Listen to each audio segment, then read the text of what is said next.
లభిస్తాయి మనకి. మరో ఉత్తరంలో వారి సందేహం చూద్దామండి. చెప్పండి. ప్రభావతి ఒంగోలు నుంచి రాస్తున్నారు. శ్రావణ మాసంలో లక్ష్మీ ఆరాధనకు ఎందుకంత ప్రాధాన్యత ఉంటుంది, వివరించండి అంటూ రాస్తున్నారు. దీనికి మళ్ళీ సమాధానం పద్మపురాణం, స్కాందం, భాగవతం, ఋగ్వేదం కూడా. ఎంచేతంటే మనస్సుకి మనకు కొంచెం కష్టం తోస్తుంది, కానీ ఇందాక చెప్పుకున్న మాట ఇది. ఒకసారి దేవతలంతా ఆలోచించారట, ప్రతి వాళ్ళు మన్ని ఆరాధించి చివరికి ఏం కోరుకుంటున్నారు? నాకు డబ్బు కావాలి, ధనం కావాలి, వస్తువులు, వాహనాలు. వీటన్నిటికీ దేవత లక్ష్మీదేవి. మరి మా దగ్గరకు వచ్చి మమ్మల్ని ఆరాధన చేసి మమ్మల్ని అడగకుండా అది అడుగుతారేమిటి? అంచేత అమ్మవారి తాలూకు శక్తులన్నీ మేము గ్రహించాలి అనుకున్నారు వాళ్ళు. ఇది ఋగ్వేదంలో కాదా?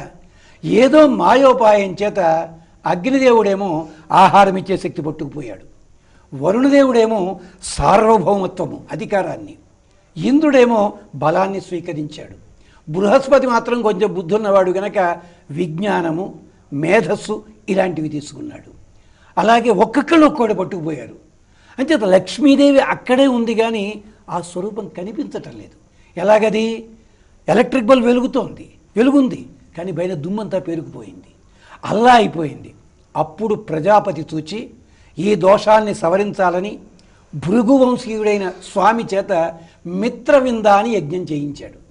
ఆ యజ్ఞం వల్ల దేవతలంతా వచ్చి పాదానుదాసులయ్యి మళ్ళీ ఈ శక్తులన్నీ అమ్మవారికి ఇస్తే అమ్మవారు నవ్వి, నాయన మీ అందరికీ కూడా శక్తి ఇచ్చింది ఇదేరా, ఇది మీ దగ్గర అట్టే పెట్టుకోండి, కాకపోతే నా ద్వారా ఇది జరుగుతుంది అని. ఆ జరిగిన మాసము శ్రావణ మాసము, శ్రవణమునకు సంబంధించినది. శ్రవణం అంటే చెవి. ఐతరేయ ఉపనిషత్తు చెప్తుంది, చెవుల లోపల దిక్పాలకులు ఉన్నట్ట, నాల్క మీద అగ్నిదేవుడున్నాడు, కంటి లోపల సూర్యుడున్నాడు, అన్నమయ్య భాషలో నింగినున్న దేవతల నిజవాసము మన శరీరం అంతా.